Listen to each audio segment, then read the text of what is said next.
Gas. Assalamualaikum warahmatullahi wabarakatuh. Sebelumnya, perkenalkan terlebih dahulu, kami dari kelompok 1 akan mempresentasikan hasil kerja dan diskusi kami. Pertama, perkenalkan, saya Retno Tria Lavianti dengan nomor induk mahasiswa 20060474017 dan rekan-rekan saya. Perkenalkan nama saya Sail, NIM 20060474007 dari kelas 2020A. Perkenalkan, nama saya Filbi Desifal Aslamia, NIM 20060474010 dari kelas 2020A. Perkenalkan, saya Niko Irfansyah, nomor induk mahasiswa 20060474040 dari kelas PKO 2020A. Lanjut. Perkenalkan, nama saya Ahmad Syafiuddin dari kelas 2020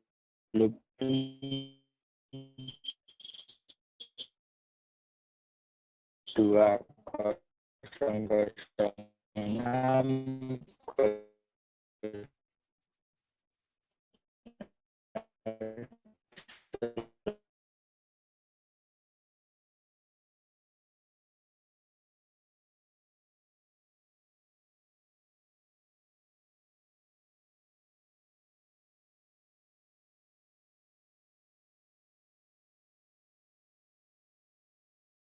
Selanjutnya.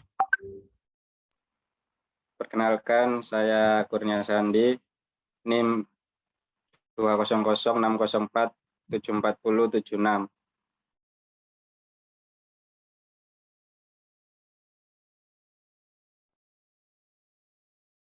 The next slide.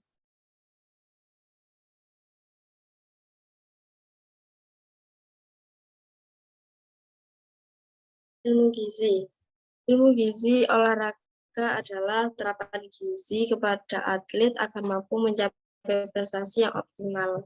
Nah, ilmu gizi olahraga sendiri merupakan sebuah ilmu yang mempelajari hubungan antara pengelolaan makanan dengan kinerja fisik yang bermanfaat, pertumbuhan, pembangunan prestasi olahraga.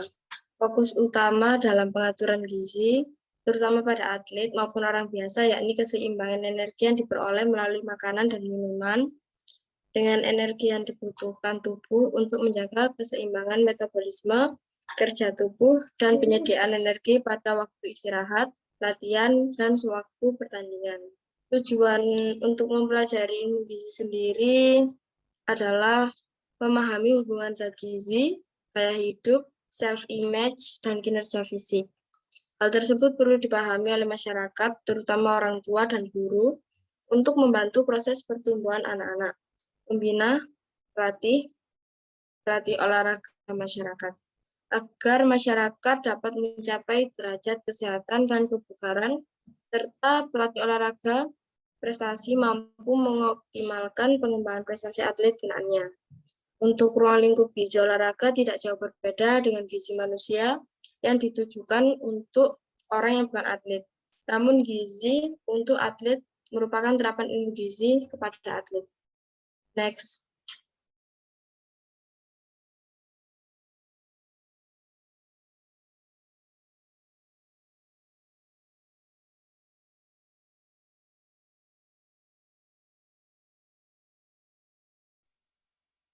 Baik, untuk jenis zat gizi dan fungsinya.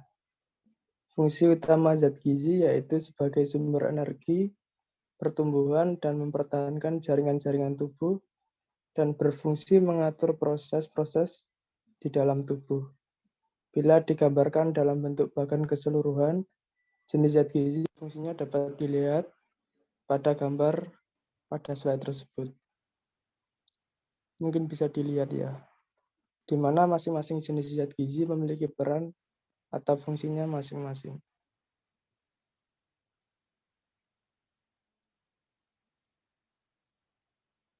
Ya, mungkin bisa dipahami dulu.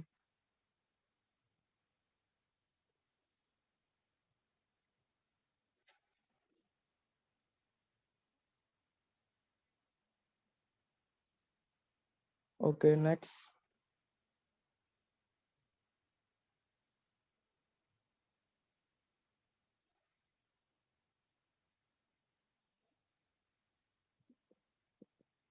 Kebutuhan gizi bagi olahragawan. Nutrisi yang tepat merupakan dasar utama bagi penampilan prima seorang olahragawan pada saat bertanding. Pengaturan makanan atlet yang berorientasi gizi seimbang penting dilakukan, mengingat pentingnya peranan masing-masing zat gizi bagi tubuh secara keseluruhan, terutama untuk atlet. Kebutuhan gizi atlet jelas akan berbeda dengan kebutuhan gizi orang yang bukan atlet. Hal ini disebabkan perbedaan kegiatan fisik atau aktivitas dan kondisi psikis. Kondisi prestasi atlet di Indonesia belum mencapai kondisi yang optimal. Salah satunya dipengaruhi oleh asupan zat gizi yang tidak seimbang. Asupan gizi yang tidak seimbang diduga karena belum memadainya pengetahuan pembina dan pelatih olahraga mengenai peranan gizi dalam peningkatan prestasi atlet. Next.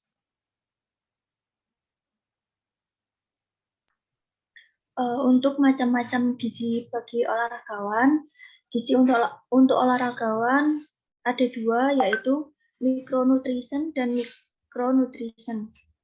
Zat gizi yang dibutuhkan atlet terdiri dari zat gizi makro dan zat gizi mikro. Yang termasuk kelompok zat gizi makro yaitu karbohidrat, lemak, dan protein. Sedangkan zat gizi mikro yaitu vitamin dan mineral yang diperlukan atlet untuk mengatur metabolisme normal dalam tubuh. Karbohidrat sendiri merupakan salah satu jenis zat gizi yang sangat penting bagi atlet agar cadangan energi atlet mencukupi kebutuhan. Karbohidrat merupakan penyuplai energi yang utama bagi atlet yang menekuni cabang olahraga dengan waktu yang lama. Pengisian karbohidrat otot atau karbohidrat loading kadang merupakan pilihan yang sangat tepat untuk menyediakan cadangan energi yang cukup selama latihan dan dalam pertandingan. Diperlukan atlet untuk mengatur metabolisme normal dalam tubuh. Next slide.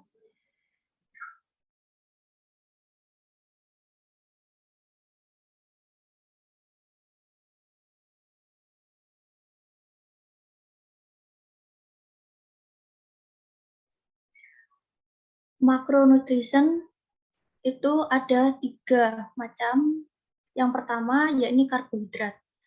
Karbohidrat merupakan satuan zat gizi yang disusun oleh atom karbon, hidrogen, dan oksigen. Karbohidrat merupakan zat gizi yang berperan dalam menghasilkan energi yang utama dalam tubuh atau sebagai penyuplai energi yang utama. Adapun fungsi dari karbohidrat sendiri, yakni dalam tubuh karbohidrat berperan sebagai penghasil energi utama sehingga kebutuhan tubuh akan diperhitungkan yang fungsinya sebagai penghasil energi. Jadi, yang menjadi perhitungan ialah jumlah kalori yang diperlukan oleh tubuh. Energi ini dihasilkan oleh karbohidrat, lemak, dan protein. Dalam perhitungan kebutuhan energi ini, jumlah kebutuhan energi yang berasal dari protein dan lemak dapat ditentukan secara tegas dengan mengingat 1 gram protein menghasilkan 4 kalori dan 1 gram lemak menghasilkan 9 kalori. Dengan demikian, dapatlah dihitung jumlah kalori yang harus disumbang oleh karbohidrat dengan perhitungan bahwa 1 gram karbohidrat menghasilkan 4 kalori. Selain berfungsi dalam menghasilkan energi, karbohidrat juga sebagai pemberi rasa manis pada makanan, mengatur metabolisme, dan fase sebagai penghemat protein. Sumber utama karbohidrat di dalam makanan berasal dari tumbuh-tumbuhan atau nabati, yaitu bahan makanan pokok seperti beras, jagung, sagu, gandum, kacang-kacangan, dan buah-buahan. Next slide.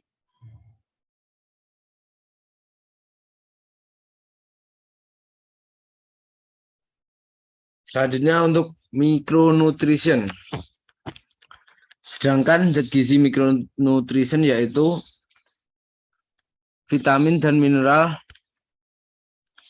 Vitamin sendiri secara garis besar dapat dikelompokkan menjadi vitamin yang larut air dan vitamin yang larut lemak. Untuk vitamin yang termasuk pada larut air adalah vitamin B dan vitamin C.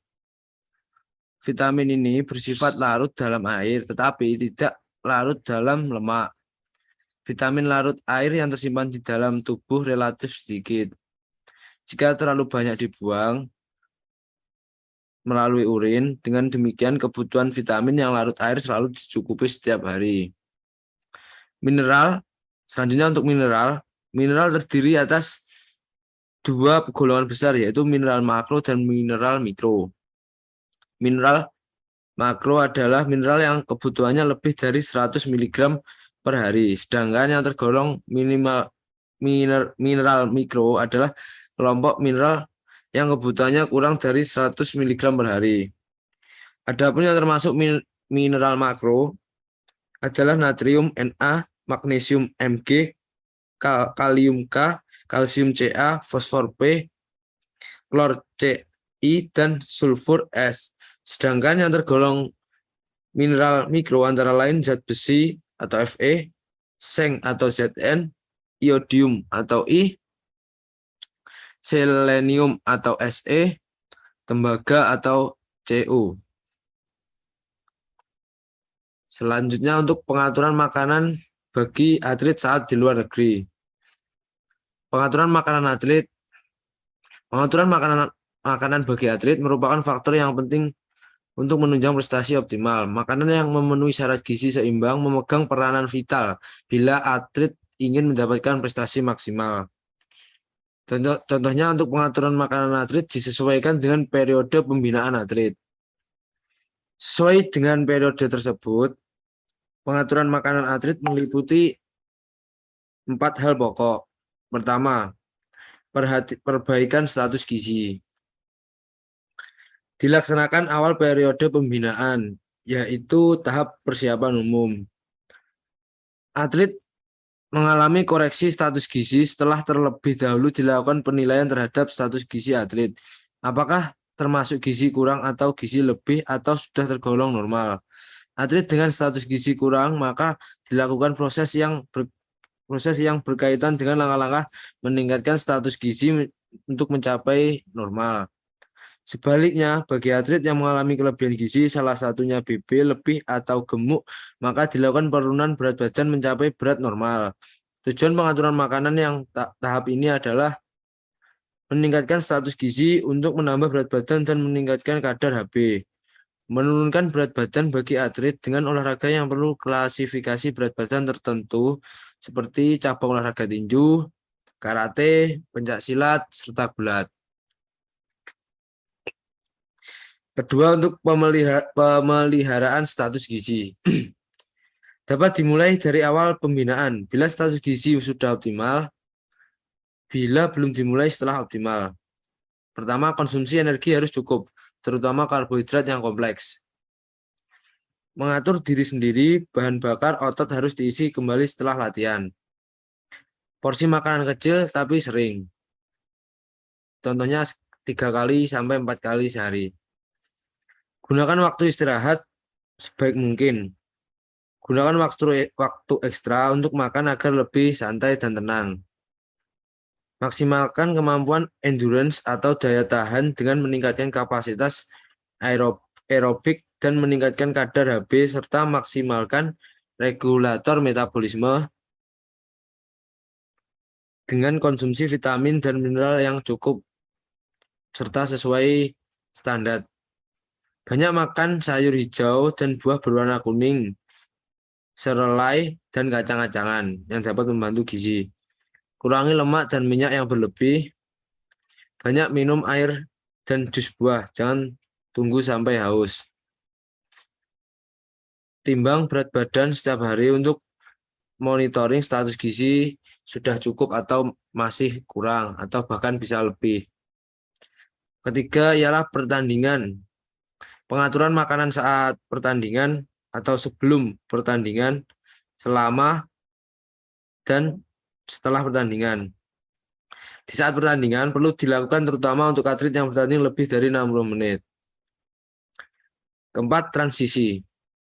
Pengaturan makanan atlet setelah masa pertandingan berlalu dimaksudkan untuk memulihkan kondisi fisik para atlet dan mengisi kembali cadangan glikogen yang habis setelah dipakai dalam pertandingan. Next, selanjutnya.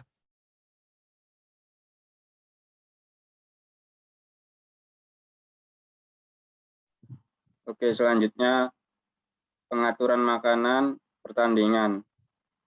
Makanan yang dikonsumsi sebelum bertanding harus menyediakan karbohidrat yang dapat meningkatkan dan mempertahankan kadar gula darah tanpa mengeluarkan insulin secara drastis.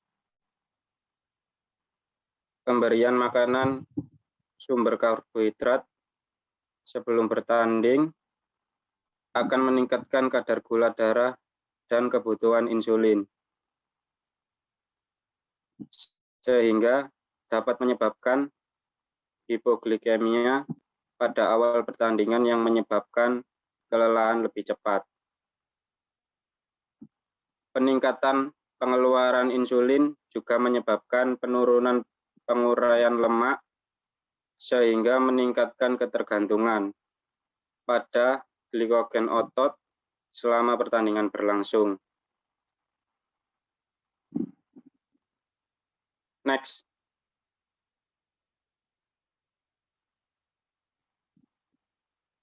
Pengaturan makan atlet sebelum pertandingan. Makanan yang dikonsumsi sebelum bertanding harus menyediakan karbohidrat yang dapat meningkatkan dan mempertahankan kadar gula darah tanpa mengeluarkan insulin secara drastis. Secara teoretis, hal ini dapat dicapai dengan mengoptimalkan baik glukosa maupun lemak sebagai sumber energi. Pemberian makanan sumber karbohidrat sebelum bertanding akan meningkatkan kadar gula darah dan kebutuhan insulin, sehingga dapat menyebabkan hipoglikemia pada awal pertandingan yang menyebabkan kelelahan lebih cepat. Peningkatan pengeluaran insulin juga menyebabkan penurunan penguraian lemak, sehingga meningkatkan ketergantungan pada glikogen otot selama pertandingan berlangsung. Agar efek hipoglikemia awal pertandingan tidak mengganggu performa atlet, maka perlu diperhatikan pemberian makan yang tepat untuk atlet, baik jenis bahan pangan maupun waktu pemberian.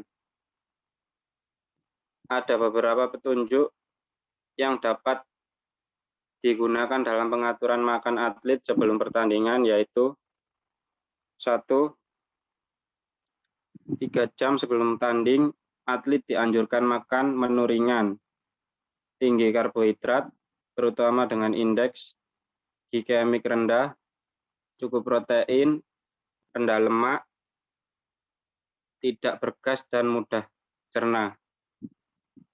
2.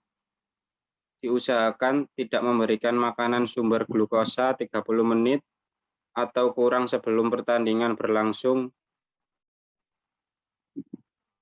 Hal ini akan menyebabkan hipoglikemia. Yang ketiga, bagi atlet yang gugup dan cemas, berikan makanan cair seperti gel. 4.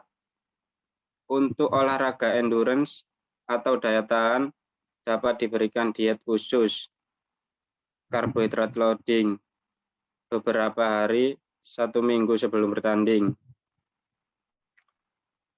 Tujuan karbohidrat loading: 1. Mencegah hipoglikemia, gejala sakit kepala, pandangan kabur, bingung dan kelelahan. 2. Menenangkan lambung dan mengurangi lapar. 3. Membentuk cadangan glikogen. 4. Menjaga kecukupan cairan dan elektrolit agar tidak dehidrasi. Hal yang perlu diperhatikan: 1. Pola menu seimbang. 2. Pola hidangan dapat pola tahap pemeliharaan. 3.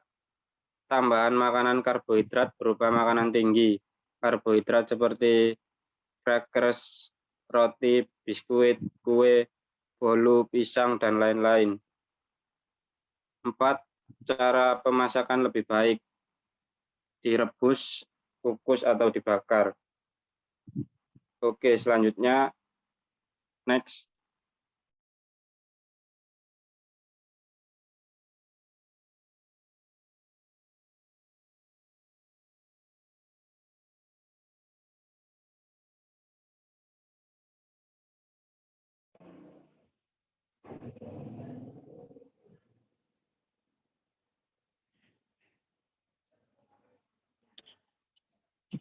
Pengaturan selama hari tanding.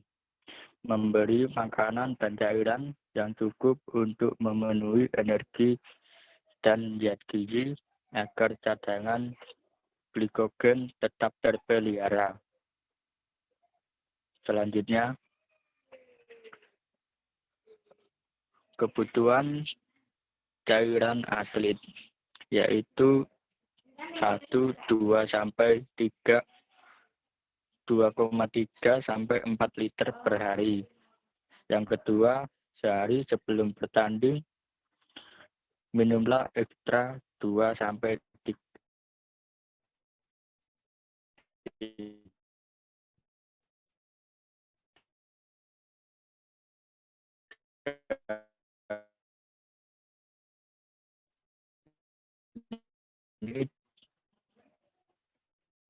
minum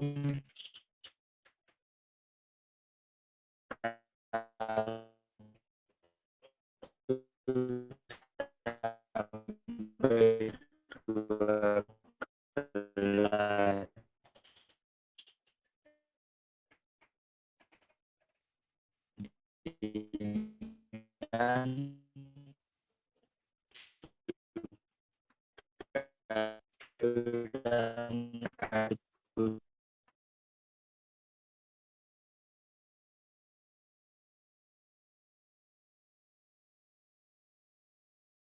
Ya, dikarenakan jaringan kurang bagus, untuk slide ini bisa dibaca lagi untuk Saudara Kurnia Sandi.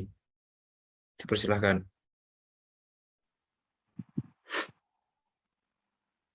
Oke, saya lanjutkan penjelasan dari Mas Sofiuddin karena terkendala jaringan. Jadi, pengaturan selama hari tanding, memberi makanan dan cairan yang cukup untuk memenuhi energi dan zat gizi agar cadangan glikogen tetap terpelihara. 1, 2/3 sampai 4 liter per hari. 2. Sehari sebelum bertanding, minumlah ekstra 2 sampai 3 gelas besar. 3. 2 jam sebelum tanding, minum 2 sampai 3 gelas. 4. 5 sampai 15 menit, minum 1 sampai 2 gelas. 5. Pada saat pertandingan istirahat juga dapat minum. 6. Jenis cairan air putih. Teh jus buah dapat diberikan dengan sedikit gula 2,5% dan suhu 10 derajat. 7. Minuman diberikan setiap 10-15 menit. 1. Cukup dengan energi sesuai kebutuhan. 2. Protein cukup 10-12%, lemak 15-20%, karbohidrat 68-70%. 3. Banyak vitamin dan mineral. 4. Mudah untuk dicerna, tidak bergas dan berserat. 6. Cairan gula diberikan dalam konsentrasi rendah. Next.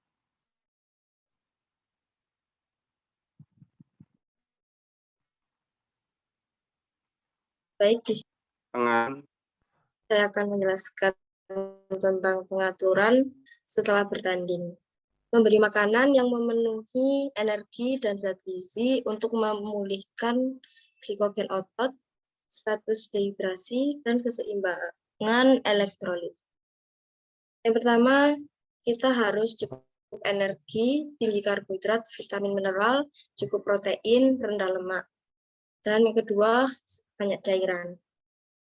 Untuk pemulihan atau transisinya, masa pemulihan dapat diartikan sebagai masa pemulihan beberapa hari setelah bertanding. Lalu untuk pengaturan makan mengikuti tata laksana setelah bertanding. Dalam suatu program latihan, masa ini disebut sebagai masa istirahat aktif. Meskipun intensitas latihan menurun, atlet harus tetap menjaga kondisi fisiknya. Kebutuhan energi harus disesuaikan dengan aktivitas yang dilakukan sehari-hari. Ada kalanya pada masa ini, atlet sudah tidak berada di pemusatan latihan.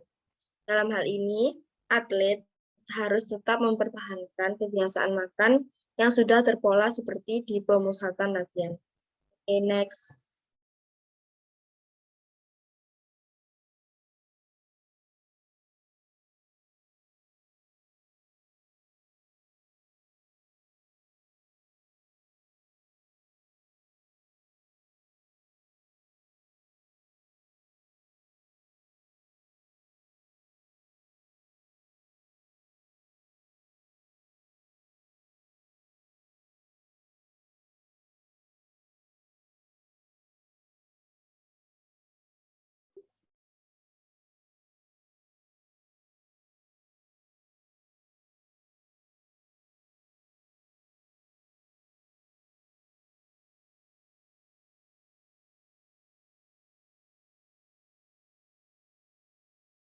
Selanjutnya untuk mitos makanan dan minuman dalam olahraga. Mitos makanan dan minuman untuk atlet. Mitos kopi. Ada penelitian membuktikan bahwa kafein memberi keuntungan untuk seorang atlet endurance. Minum kopi sebelum bertanding memberi stimulan untuk merilis lemak ke dalam peredaran darah. Dan otot membakar lemak ini menjadi energi. Untuk mitos kopi itu sendiri, banyak yang berspekulasi. Namun pada akhir-akhir ini, beberapa peneliti mengemukakan bahwa tidak ada efek kopi terhadap performa apabila atlet yang bersangkutan makan makanan tinggi karbohidrat. Karbohidratnya tinggi dalam makanan lebih memberikan efek terhadap ketersediaan energi daripada kopi itu sendiri. Selanjutnya untuk mitos susu. Mitos susu, banyak para atlet, pelatih, dan pembina olahraga percaya bahwa susu adalah penyebab utama untuk kram perut dan diare. Susu terutama yang rendah lemak atau skim sangat mudah dicerna dan gizinya tinggi. Untuk susu sendiri, seorang yang sudah lama tidak pernah minum susu, apalagi sejak balita sampai ia dewasa tidak minum susu, maka enzim laktose yang mencerna laktose menjadi hilang. Laktose hanya ada dalam susu, tidak ada dalam bahan makanan yang lain. Karena itu, laktosa disebut pula sebagai karbohidrat susu. Apabila sekarang yang bersangkutan minum susu, sedangkan enzim laktosenya sudah hilang, atlet tersebut akan menderita diare. Selanjutnya untuk kesimpulan bisa dilanjut moderator. Baik, di sini saya akan membacakan kesimpulan. Kepercayaan yang fanatik terhadap makanan sering dijumpai di antara para atlet dan pelatih. Beberapa makanan tertentu dianggap dapat memberikan kekuatan yang luar biasa, dan sebaliknya beberapa makanan harus dibatasi. Untuk meningkatkan kualitas, atlet harus dapat memprioritaskan dalam program gizi dan kesehatan. Atlet harus mempunyai kesempatan belajar tentang makanan, gizi, dan kesehatan, serta mempraktekannya sehingga terbentuk perilaku sehat.